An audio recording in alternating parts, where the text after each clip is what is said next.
एक शरीफ नौजवान जिसे कदम कदम पर संसार किया गया। जालिम माशरे की नाइंसाफियों, करप्ट पुलिस और दौलतमंद बदमाशों ने उसे भी एक गुंडा बनने पर मजबूर कर दिया। और जब एक शरीफ इंसान जराइम पेशा बन जाए तो वो सब गुंडों से ज्यादा खतरनाक हो जाता है। एक बदकिस्मत नौजवान जिसे जुर्म की दलदल ने एक आतिशफशां बना दिया। बदले की आग में जलते एक शरीफ नौजवान की कहानी।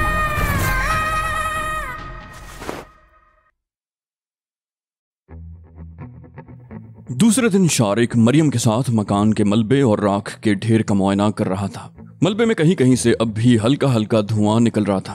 8 कमरों में से सिर्फ 2 कमरे ऐसे थे जिनकी छतें अब भी कायम थीं, लेकिन उनके शहतीर भी आधे जल चुके थे और वो छतें भी किसी भी वक्त गिर सकती थीं। शारिक ने सोचा था कि ये मकान बेचकर उससे मिलने वाली रकम से शहर के किसी और इलाके में कोई मुनासिब मकान खरीद लेगा, लेकिन अब सब कुछ खत्म हो गया था। अब तो उसे इस जली हुई जमीन की ही कीमत मिल सकती थी। लेकिन शारिक की समझ में ये बात ना आ सकी कि इस मकान को आग किसने लगाई है। मलबे का जायजा लेते हुए उसकी नजरें अचानक ही सामने वाले मकान की तरफ उठ गईं। ठीक उसी लम्हे उस मकान के ऊपर वाले एक कमरे की खिड़की बंद हुई। शारिक को यूं लगा था कि जैसे उसने खिड़की में किसी को खड़े देखा हो, लेकिन वो उस चेहरे को नहीं देख सका। लेकिन वो खिड़की पूरी तरह बंद नहीं हुई थी। उसके दोनों पट्टों में तकरीबन निस्फ इंच का खला अब भी मौजूद था। शारिक को यकीन था कि अब भी कोई खिड़की में खड़ा उस खला से उनकी तरफ देख रहा है। तभी मरियम ने कहा, चलो बेटा आप चलें, कब तक यहाँ खड़े इस राख को देखते रहोगे। शारिक ने कहा, जी हाँ माँ जी चलें। 1-2 दिन बाद मजदूरों को बुलवा कर ये मलबा हटवा दूंगा और फिर इस जमीन को फरोख्त करने के लिए अखबार में इश्तिहार दे दूंगा। वो बैरूनी दरवाजे की तरफ बढ़े ही थे कि 3-4 पुलिस वाले अंदर दाखिल हुए। उनमें एक इंस्पेक्टर था, एक ASI और 2 कांस्टेबल। इन पुलिस वालों को देखकर शारिक का माथा ठनका। इंस्पेक्टर ने शारिक के करीब पहुंचकर करख्त लहजे में कहा, हम तुम्हारी ही तलाश में यहाँ आए हैं, तुम्हें हमारे साथ थाने चलना होगा। शारिक ने कहा, क्यों, वकील साहब ने मेरे खिलाफ कोई और शिकायत की है क्या? ये कहते हुए उसने सामने वाले मकान की तरफ देखा। इंस्पेक्टर बोला, नहीं, अलबत्ता हमें ये रिपोर्ट मिली है कि तुमने इस मकान को खुद आग लगाई है और कानून के मुताबिक किसी जायदाद को नुकसान पहुंचाना या नजर आतिश करना, खा वो अपनी हो या पराई, काबिल दस्तंदाजी जुर्म है। शारिक ने हैरत से उसकी तरफ देखा। बोला, ये आप क्या कह रहे हैं इंस्पेक्टर साहब? क्या आप सोच सकते हैं कि कोई बाहोश शख्स अपनी जायदाद को इस तरह जलाकर राख कर देगा? थानेदार ने कहा, हमें जो रिपोर्ट मिली है उससे पता चला है कि आग लगने से थोड़ी देर पहले तुम्हें इस मकान से निकलते हुए देखा गया था। मरियम ने मुदाखलत करते हुए कहा, यह झूठ है। शारिक तो शाम ही से घर में था। हम जब खाना खा रहे थे तो मोहल्ले के एक आदमी ने हमें आग लगने की इत्तला दी थी। थानेदार ने उसे डांट दिया। बोला, तू चुप रह बुढ़िया। शारिक ने पूछा, वैसे बाय द वे आपको ये इत्तला किसने दी है? ये कहते हुए उसने सर उठाकर सामने वाले मकान की खिड़की की तरफ देखा। थानेदार ने कहा, वो कोई भी हो मगर ये इत्तला गलत नहीं हो सकती, चलो हमारे साथ थाने चलो। उसने दोनों कांस्टेबलों को इशारा किया। दोनों कांस्टेबलों ने शारिक के दाएं बाएं आकर उसे बाजुओं से पकड़ लिया। दोनों कांस्टेबल उसे दरवाजे की तरफ खींचने लगे। चलो ए, शारिक ने कहा, मैं समझ गया हूं कि मेरे खिलाफ ये कमीनी हरकत किसने की है। मरियम चीखती हुई उनके रास्ते में आ गई। बोली, ये जुल्म है, छोड़ दो इसे। ये अपने मकान को आग कैसे लगा सकता है? अपने पैरों पर कुल्हाड़ी कौन मार सकता है? थानेदार ने मरियम को एक तरफ धकेल दिया। बोला, हट जाओ माई, वरना तुम्हें भी ले जाकर बंद कर देंगे इसके साथ। मरियम चीखी, तुम पर खुदा की लानत हो थानेदार, सूरत पर पहले ही फिटकार बरस रही है, गरीबों और बेगुनाहों की आहें मत लो। थानेदार ने पुलिस वालों को इशारा किया, ले चलो इसे। वो लोग शारिक को पकड़कर गली में आ गए। मरियम उनके पीछे पीछे चलती हुई चीखती चिल्लाती थानेदार को कोसने दे रही थी। बहुत से लोग भी उनके पीछे पीछे चलने लगे। बाज लोग ऊंची आवाज में पुलिस वालों को बुरा भला कह रहे थे, मगर थानेदार और पुलिस वालों पर मरियम के कोसनों और लोगों की बातों का कोई असर नहीं हो रहा था। वो ऐसे चिकने घड़े थे जिन पर पानी की एक बूंद भी नहीं ठहरती थी। लोहारी गेट के अंदर गलियों के चौक पर पहुंचकर मरियम रुक गई। वो अब भी चीख चीख कर थानेदार को बद्दुआएं और कोसने दे रही थी। एक दुकानदार ने पूछा, क्या हुआ मरियम बहन, क्यों चीख रही हो? मरियम घर का सौदा वगैरह हमेशा उससे लिया करती थी और वैसे भी मोहल्ले के तकरीबन सभी लोग उसे जानते थे। मरियम चीखी, कख न रहे इस टटपुंजिए मरन जोगे थानेदार का। वो शिफात के बेटे को पकड़ कर ले गया है, कहता है कि अपने घर को इसने आग खुद लगाई थी। दुकानदार ने कहा, मरियम बहन, ये पुलिस वाले होते ही ऐसे हैं, जिसको चाहें बादशाह बना दें और जिसको चाहें पकड़ कर जेल में बंद कर दें। मलिक साहब के पास जाओ, वो छुड़वा लाएंगे शिफात के बेटे को, वरना पुलिस वाले इसे फिर लंबे अरसे के लिए जेल भिजवा देंगे। मरियम बोली, मैं अभी जाती हूँ। ये कहती हुई वो एक गली में मुड़कर तेज तेज चलने लगी। वो बड़बड़ाते हुए बदस्तूर थानेदार को कोस रही थी। लोग मुड़ मुड़ कर उसकी तरफ देख रहे थे। मलिक मुनीर का शुमार उस इलाके के मुअज़्ज़िज़ीन में होता था। उसे सियासत से शगफ था। कोरा अनपढ़ आदमी था, मगर उसके पास पैसे की कमी नहीं थी। रेलवे स्टेशन के सामने उसका एक होटल था और लंडे बाजार में 5-6 दुकानें जो उसने किराए पर दे रखी थी। क़याम पाकिस्तान के वक्त उसका बाप तांगा चलाता था। उसने रेलवे स्टेशन वाले होटल और लंडा बाजार की उन दुकानों पर कब्जा कर लिया जो हिंदू छोड़ गए थे। लोहारी गेट वाला मकान भी एक सिख की मिल्कियत था। मकान क्या था, पूरी हवेली थी। उस वक्त कुछ और लोगों ने उस मकान पर कब्जा करने की कोशिश की, मगर मुनीर का बाप तलवार निकाल कर खड़ा हो गया था। मुनीर के बाप ने तांगा चलाना छोड़ दिया। चालाक आदमी था, कुछ लोगों से ताल्लुकात भी थे। भाग दौड़ करके उसने ये सारी जायदाद अपने नाम लिखवा ली। मुनीर का बाप खुद तो 8 जमातें पढ़ा हुआ था। उसने मुनीर को पढ़ाने की कोशिश की, मगर 5वीं जमात से आगे न जा सका। बाप ने भी उस पर दबाव नहीं डाला कि उसे कौन सा नौकरी करनी है। अनपढ़ होने के बावजूद मुनीर ज़हीन आदमी था। उसने जल्द ही बाप का कारोबार संभाल लिया। बहुत थोड़े अरसे में उसने न सिर्फ मैक्लोड रोड पर एक और होटल खरीद लिया, बल्कि समनाबाद में जमीन खरीद कर उस पर शानदार कोठी भी बनवा ली। मैक्लोड रोड वाला होटल ठेके पर और समनाबाद वाली कोठी एक नामवर फिल्म एक्ट्रेस को किराए पर दे रखी थी। उसने खुद उस मोहल्ले में रहने को तरजीह दी। अलबत्ता उस पुरानी तर्ज की हवेली की जगह एक जदीद तर्ज का खूबसूरत मकान बन चुका था, जिसके दरवाजे के साथ वाली दीवार पर संगमरमर की सिल लगी हुई थी, जिस पर जली हुरूफ में मलिक मुनीर हाउस कंदा था। मुनीर को मालूम नहीं था कि उसके बाप की जात क्या थी। उसका बाप जब तांगा चलाता था तो लोग उसे बशीरा तांगे वाला कहते थे। जब वो साहिब जायदाद बना और रेशमी लाचा, कल्फ लगा हुआ सफेद कुर्ता और उजली सफेद पगड़ी बांध कर होटल के काउंटर पर बैठने लगा तो लोगों ने उसे मेहर जी कहना शुरू कर दिया। मगर मुनीर के एक दोस्त ने मजाक में उसे मलिक कहकर पुकारा तो ये लफ्ज उसे अच्छा लगा। उसने अपने नाम के साथ मलिक लिखना शुरू कर दिया। इस तरह वो मलिक मुनीर बन गया। मलिक मुनीर को जवानी में ही सियासत का चस्का लग गया था। अय्यूब खान के जमाने में बुनियादी जमहूरियत का निजाम मुतारिफ हुआ तो दोस्तों के कहने पर उसने भी इलेक्शन में हिस्सा ले डाला और बीडी मेंबर मुंतखब हो गया। वो सियासत को दौलतमंदों का चौंचला और मशगला समझता रहा था, लेकिन जब खुद अमली तौर पर सियासत में आया तो पहली मर्तबा उसे एहसास हुआ कि सियासत मशगला और चौंचला नहीं, कंधों पर पड़ने वाली एक भारी जिम्मेदारी है। बाज लोगों ने सियासत को हुसूल ज़र का जरिया समझा था। वो 10 लाख खर्च करके मेंबर मुंतखब होते थे तो पहले ही साल में 50 लाख बना लेते। मगर मुनीर ने सियासत का मफहूम कुछ और समझा था, अपने इलाके के अवाम और मुल्क व कौम की दियानतदारी से खिदमत। अनपढ़ होने के बावजूद उसने खिदमत और दियानत को अपना वतीरा बनाया था। रुपए पैसे की उसके पास कमी नहीं थी। हुकूमत से मिलने वाले फंड इन्हीं कामों पर खर्च करता जिनके लिए वो जारी किए जाते। लोग नाजायज काम करवाने के लिए उसे लाखों की पेशकश करते, मगर वो ऐसी हर पेशकश को ठुकरा देता। अलबत्ता जायज कामों के लिए वो लोगों के साथ दौड़ता फिरता।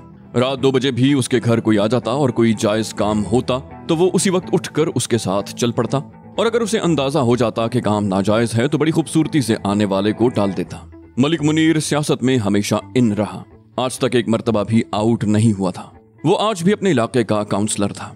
मुख्तलिफ पार्टियों ने उसे अपने साथ मिलाने की कोशिश की थी, मगर वो हमेशा आजाद ही रहा। हर पार्टी के लीडरों से उसके ताल्लुकात बड़े खुशगवार थे। थाने कचहरी में भी उसकी बात सुनी जाती थी। उसकी दयानतदारी की वजह से हर जगह उसे इज्जत की निगाह से देखा जाता था। शिफात और सकीना के कत्ल के बाद शारिक को जब उम्र कैद की सजा सुनाकर जेल में डाल दिया गया तो मरियम की बहुत बुरी हालत हुई थी। भाग दौड़ की वजह से वो न सिर्फ बीमार हो गई थी, बल्कि अपनी सारी जमा पूंजी मुकदमे पर खर्च कर चुकी थी। शारिक को जेल गए हुए जब 1 साल हो चुका, मरियम घरों में काम करते हुए किसी तरह मलिक मुनीर के घर पहुंच गई। यहाँ वो सिर्फ आधा दिन काम करती थी, लेकिन उसे उतनी तनख्वाह मिल जाती कि किसी और जगह काम करने की जरूरत बाकी न रही। उसी वक्त मरियम को पहली मर्तबा पता चला कि मलिक क्या है। उसने एक रोज मौका पाकर उससे शिफात और सकीना के कत्ल और शारिक की सजा का जिक्र किया तो मलिक मुनीर को बेहद अफसोस हुआ। उसने वकील से मशवरा किया। वकील ने बताया कि अब अपील का वक्त भी नहीं रहा। मरियम ने 2 साल मलिक मुनीर के घर काम किया, फिर किसी वजह से छोड़ दिया और आज तकरीबन 3 साल के बाद वो उसके घर जा रही थी। मलिक मुनीर उस वक्त घर पर ही था। वो बैठक में बैठा हुआ था और कुछ लोग और भी मौजूद थे। मरियम बैठक में घुस गई। मलिक मुनीर ने उसकी तरफ देखते हुए कहा, क्या बात है मरियम बीबी, बहुत घबराई हुई हो? मरियम बोली, आपने मुझे पहचान लिया मलिक जी? मलिक मुनीर ने कहा, क्यों भाई, मैं तुम्हें कैसे ना पहचानता? तुमने 2 साल मेरे घर वालों की खिदमत की है। मैं जिसको एक मर्तबा अच्छी तरह देख लेता हूँ उसे कभी नहीं भूलता। कहो कैसे आना हुआ? तुम्हारी बेटी तो ठीक है ना? अब तो माशाल्लाह बड़ी हो गई होगी। मरियम ने कहा, उसने तो जी माशाल्लाह BA कर लिया है। फिर चंद लम्हों की खामोशी के बाद बोली, आपने मुझे पहचान लिया, मेरी बेटी को भी याद रखा। फिर तो आपको शिफात और सकीना के बेटे का किस्सा भी याद होगा, वही शारिक जिसके बारे में मैंने उस वक्त आपको बताया था। मलिक मुनीर ने कहा, मुझे याद है, मगर वो तो शायद जेल में है। मरियम ने बताया, वो रिहा हो गया है जी, चंद रोज पहले। उसने भी जेल में पढ़कर BA कर लिया है। मगर पता नहीं ये लड़का कैसी किस्मत लेकर इस दुनिया में आया है। पहले माँ बाप के कत्ल के झूठे इल्जाम में 14 साल जेल में काटे। रिहा होकर आया तो दूसरे दिन पुलिस ने पकड़कर उसे मारा पीटा। कल उसका मकान जलकर राख हो गया और आज फिर वो मरनजोगा थानेदार उसे पकड़ कर ले गया है। मलिक मुनीर ने पूछा, क्यों, क्या किया है उसने? मरियम बोली, कुछ भी नहीं मलिक जी, थानेदार कहता है कि मकान को खुद उसने आग लगाई थी। आप ही सोचें, भला कोई अपने घर को कैसे जला सकता है? उसे बचा ले मलिक जी, बड़ा नेक बच्चा है वो तो, पुलिस वाले उसे मार मार कर अधमुआ कर देंगे। मरियम ने उसके सामने हाथ जोड़े। मलिक मुनीर ने कहा, अच्छा तुम अंदर जाकर बैठो, मैं तुम्हारे साथ चलता हूँ। मरियम मकान के अंदरूनी हिस्से में आ गई। मलिक मुनीर की बीवी ने भी मरियम को पहचान लिया था। मरियम ने उसे रो रो कर वाकया बताया तो वो उसे तसल्ली देते हुए बोली, मरियम रो मत, हौसला कर, तसल्ली रख, मलिक जी थानेदार को टेलीफोन कर देंगे, कुछ नहीं होता उस लड़के को। मरियम बोली, वो तो मेरा पुत्र है मलकानी जी, कोई नहीं है उसका इस दुनिया में। मलकानी ने कहा, खुदा तो है ना, हौसला रख, सब ठीक हो जाएगा। मलिक मुनीर के पास अगरचे टेलीफोन भी मौजूद था, वो अगर चाहता तो फोन पर भी थानेदार से बात कर सकता था। मगर बैठक में बैठे हुए आदमियों से निमटने के बाद तकरीबन आधे घंटे के बाद वो मरियम के साथ थाने की तरफ चल पड़ा। बाजार में हर शख्स उठ उठ कर मलिक मुनीर को सलाम कर रहा था। मलिक मुनीर खुश अखलाकी से हर एक के सलाम का जवाब देता रहा। जब वो थाने में दाखिल हुआ तो पुलिस वालों ने भी उसे सलाम किया। मलिक मुनीर सीधा थानेदार के कमरे में घुस गया। मरियम भी उसके पीछे ही थी। थानेदार के कमरे में 2 आदमी और भी बैठे हुए थे। थानेदार ने उठकर मलिक मुनीर से हाथ मिलाया, बोला, आइए मलिक जी, बैठिए, कैसे जहमत की, कोई काम था तो मुझे बुला लिया होता। मलिक मुनीर ने उसकी खुशामद से मुतासिर हुए बगैर सपाट लहजे में कहा, तुम्हारे बारे में मुझे बड़ी शिकायतें मिल रही हैं थानेदार, तू इलाके के लोगों को नाजायज तंग करता है। थानेदारी क्या होती है पता है तुझे? थानेदार कनखियों से मरियम की तरफ देखने लगा। बोला, बात क्या है मलिक जी? मलिक मुनीर ने उसे घूरा। बोला, ओए पहले तो तू ये बता कि अपने घर को तू आग लगा सकता है? थानेदार ने जवाब दिया, मेरा दिमाग तो खराब नहीं हुआ मलिक जी। मलिक ने कहा, तो क्या उस लड़के का दिमाग खराब हुआ है जिसे तू पकड़ कर लाया है? क्या जुर्म किया है उसने? क्या दफा लगाई है उस पर तूने? और किसके कहने पर पकड़ा है तूने उसे? थानेदार ने गहरा सांस लिया। उसने मरियम की तरफ देखा। बोला, ओ तो आप इस औरत के साथ आए हैं? आप इस आदमी को नहीं जानते मलिक जी, वो माँ बाप के कत्ल के जुर्म में लंबी सजा काट कर आया है। बाहर आते ही उसने लोगों को बुरे नताइज की धमकियां देना शुरू कर दी थी। एक आदमी को फंसाने के लिए उसने अपने मकान को आग लगा दी। मलिक मुनीर ने उसे घूरा। बोला, क्या इसने उस आदमी के खिलाफ रिपोर्ट लिखवाई थी? थानेदार बोला, नहीं जी, लेकिन उससे पहले ही हमें पता चल गया कि मकान को आग इसने खुद लगाई थी। ये जुर्म है, इसका मकान तो जला ही था, दूसरे 2 मकानों को भी नुकसान पहुंचा है। मलिक मुनीर ने कहा, ओए तू वली तो नहीं है? तूने ख्वाब में इसे अपने मकान को आग लगाते हुए देखा? थानेदार बोला, मैं वली तो नहीं हूं, ना ही मैंने कोई ख्वाब देखा है। गुस्से के बायस उसके चेहरे की सुर्खी बढ़ रही थी। मलिक मुनीर की जगह कोई और होता तो वो अब तक उसे सलाखों के पीछे बंद कर चुका होता, मगर वो मलिक मुनीर को अच्छी तरह जानता था। उसके ताल्लुकात बहुत ऊपर तक थे। वो अपने गुस्से पर काबू पाने की कोशिश करते हुए बोला, लेकिन एक आदमी ने इसके खिलाफ शिकायत की थी कि मकान को आग लगने से थोड़ी देर पहले उसने शारिक को मकान से निकलते हुए देखा था। मलिक मुनीर ने उसे घूरा। बोला, अपने घर में जाना कोई जुर्म है क्या? किसने शिकायत की थी? मुझे उसका नाम बताओ। और मेरी बात गौर से सुनो थानेदार, मैं इस इलाके का काउंसलर हूँ। अपने इलाके के लोगों का ख्याल रखना मेरी जिम्मेदारी है। मुझे उस शख्स का नाम बताओ जिसने शारिक के खिलाफ शिकायत की है कि उसने शारिक को अपने घर से निकलते हुए देखा था। थानेदार ने बताया, वो उसके सामने वाले घर में रहता है, सलमान एडवोकेट। मलिक मुनीर बोला, ओ वो तो पहले ही बहुत खबीस आदमी है, जालसाज और धोखेबाज। सच बता, उसने तुझे कितने पैसे दिए हैं? थानेदार की कुव्वत बर्दाश्त जवाब देने लगी। बोला, आप अपनी हद से बढ़ रहे हैं मलिक जी। मलिक बोला, मुझे अपनी हद का पता है, तू अपनी खाल में रह, ये वर्दी पहनकर फिरौन मत बन। उस लड़के के खिलाफ कोई सबूत है किसी जुर्म का तो बता मुझे, वरना अभी और इसी वक्त छोड़ दे उसे। थानेदार चंद लम्हे कुछ सोचता रहा, फिर मुहर्रर को बुलाकर पूछा, इस लड़के के खिलाफ अभी पर्चा तो नहीं काटा? मुहर्रर ने जवाब दिया, कच्ची रिपोर्ट लिखी है जी, आपने कहा था अभी पर्चा न काटा जाए। थानेदार बोला, यहाँ लेकर आओ उसे। कुछ देर के बाद शारिक को एक पुलिस वाला थानेदार के कमरे में ले आया। शारिक को थाने लाए हुए तकरीबन 1 घंटा हुआ था और इस अरसे में पुलिस वाले उसकी ठीक ठाक मुरम्मत कर चुके थे। उसके होंठों पर खून जमा हुआ था और दाएं रुखसार पर भी स्याह धब्बा नजर आ रहा था। मरियम दौड़कर शारिक से लिपट गई और धाड़े मार मार कर रोने लगी। मलिक मुनीर ने खूंखार नजरों से थानेदार की तरफ देखते हुए कहा, तुम वाकई इंसान नहीं दरिंदे हो, मैं आज ही तेरा बंदोबस्त करता हूँ। थानेदार की कुव्वत बर्दाश्त भी बिलाखिर जवाब दे गई। वो बोला, इसे ले जाओ मलिक जी, कहीं ऐसा ना हो कि इसके साथ मैं तुम्हें भी बंद कर दूं। बहुत देखे हैं तुम जैसे काउंसलर। मलिक मुनीर का पारा चढ़ गया। ओए ओए, तू मुझे बंद करेगा? कर दे बंद मुझे। कमरे में मौजूद दूसरे दोनों आदमी मलिक मुनीर को पकड़कर जबरदस्ती बाहर ले आए। एक आदमी ने उसे ठंडा करने की कोशिश की। बोला, छोड़िए मलिक जी, आपका काम हो गया, ले जाइए लड़के को, बात खत्म करें बस। मलिक मुनीर चीखा, काम तो मैं इस फिरौन का करूंगा। मलिक के बोलने की आवाज सुनकर बहुत से लोग थाने के बाहर जमा हो गए। उन्हें जब सूरत हाल का पता चला तो वो भी पुलिस वालों को खुलकर गालियां बकने लगे। मलिक मुनीर मरियम और शारिक के साथ थाने से बाहर आ गया। मलिक मुनीर ने कहा, मरियम बहन तुम घर जाओ, मैं 1-2 घंटों में आता हूं इस लड़के को साथ लेकर। फिर हुजूम में 2 आदमियों को इशारा करके बोला, ओए तुम दोनों मेरे साथ आओ। वो दोनों आदमी शारिक को लेकर मलिक मुनीर के साथ एक तांगे में बैठ गए। उनका ख्याल था कि मलिक मुनीर शारिक को अस्पताल या डॉक्टर के पास ले जा रहा है, मगर उनकी मंजिल DIG का दफ्तर साबित हुई। आमतौर पर DIG जैसे अफसरान से मुलाकात के लिए खासी दुश्वारियों का सामना करना पड़ता है। आम आदमी तो उन तक पहुंच ही नहीं सकता था, लेकिन वो मलिक मुनीर था। काउंसलर होना भी कोई बड़ी बात नहीं थी, लेकिन मलिक मुनीर एक दयानतदार और बेखौफ आदमी था। शहर में उसे खासी शोहरत हासिल थी। वो खुद को कौम का खादिम समझता था और सरकारी अफसरान के बारे में तो उसका ख्याल था कि कौम के टैक्सों पर पलने वाले ये लोग भी कौम के खिदमतगार हैं। और पुलिस के अफसरान के बारे में तो उसका ख्याल था कि इनके दरवाजे 24 घंटे आवाम के लिए खुले रहने चाहिए। लेकिन मामला इसके बिल्कुल बरक्स था। आम आदमी के लिए DIG के रुतबे के पुलिस ऑफिसर तक पहुंचना ऐसा ही था जैसे कोई गदागर बादशाह सलामत के दरबार तक रसाई हासिल करने की कोशिश कर रहा हो। पुलिस हेडक्वार्टर की बिल्डिंग में दाखिल होना भी एक आदमी के लिए निहायत कठिन मरहला था। लेकिन मलिक मुनीर अपनी काउंसलरी की बुनियाद पर पर्ची बनवाकर अंदर दाखिल होने में कामयाब हो गया।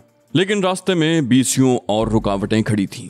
साहब मीटिंग में हैं, साहब मसरूफ हैं, आज मुलाकात का दिन नहीं, क्या साहब ने पहले से मुलाकात का वक्त दे रखा है, दरखास्त लिख कर दे जाइए, आपको बुला लिया जाएगा, वगैरह वगैरह। लेकिन मलिक मुनीर जबरदस्ती इन रुकावटों को उबूर करता हुआ DIG के कमरे तक पहुंच गया। दरवाजे के सामने 2 कांस्टेबल खड़े थे, एक राइफल बरदार और दूसरा अर्दिली। अर्दिली ने उसे आगे बढ़ने से रोक दिया। बोला, आप साहब के PA से मिल लें, वो पर्ची अंदर भिजवाएंगे तो आपको बुला लिया जाएगा। उसने अर्दिली को एक तरफ हटाया। बोला, तुम मुझे नहीं जानता, वे पर्ची के कुछ लगते, मैं DIG से मिलने आया हूँ, वजीर आजम से नहीं। एक हाथ से शारिक का बाजू पकड़ा और दूसरे हाथ से दरवाजा खोलकर मलिक अंदर दाखिल हो गया। अंदर वाकई मीटिंग हो रही थी। शहर के तमाम SP और DSP हजरात जमा थे। उन सब के सामने चाय के कप रखे हुए थे और चाय की चुस्कियों के साथ इस तरह बातें हो रही थीं जैसे शादी की किसी तकरीब में आए हों। अर्दिली ने अंदर दाखिल होकर कहा, सर ये लोग जबरदस्ती अंदर आ गए हैं। वो खासा बदहवास नजर आ रहा था।